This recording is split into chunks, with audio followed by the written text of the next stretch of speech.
Headlines میں کہتے ہیں آپ کو خوش آمدید. میں ہوں آپ کے ساتھ رمشا ساجر اور میں ہوں سنیا ملک. ہیڈلائنز آپ نے دیکھ لی. بلیٹن کے آغاز میں بات کریں گے. جڑواں شہروں میں مانسون کے اسپیل نے تباہی مچا دی ہے.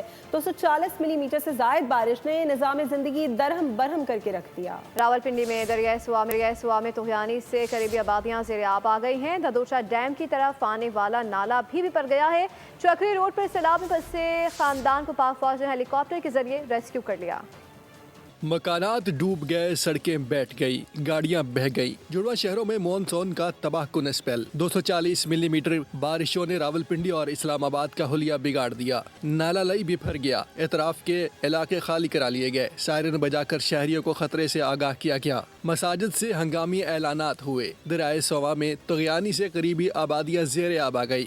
دوچا ڈیم کی طرف آنے والا نالا بھی بھر گیا. شاہپور، راولپنڈی اور اسلام آباد کو ملانے والا پل زیر آب آ گیا. نالا لئی میں پانی کی سطح 23 فٹ ہو گئی. کٹاریاں اور گوال منڈی میں لوگوں کو انخلا کی وارننگ. ضلع انتظامیہ سمیت 111 بریگیڈ کا دستہ بھی نالا لئی پہنچ گیا. راولپنڈی میں منہ زور ریلے آبادیوں میں داخل. گاڑیاں بہا لے گئے، درختوں کو اکھاڑ پھینکا. ضلع بھر میں ایک دن کی تعطیل کا اعلان. اسلام آباد میں کئی مکانوں کی بیسمنٹ پانی سے بھر گئیں. بری امام کے مزار کے اطراف میں لینڈ سلائیڈنگ سے نشیبی علاقے زیر آب آ گئے. چکری روڈ پر سیلاب میں پھنسے خاندان کو پاک فوج نے ہیلی کاپٹر کے ذریعے ریسکیو کیا. 18 گھنٹے سے جاری بارش کا سلسلہ تھما تو شہریوں نے سکھ کا سانس لیا. ایم ڈی واسا کے مطابق بارش رکنے کے بعد نالا لئی میں پانی کی سطح کم ہونا شروع ہو گئی.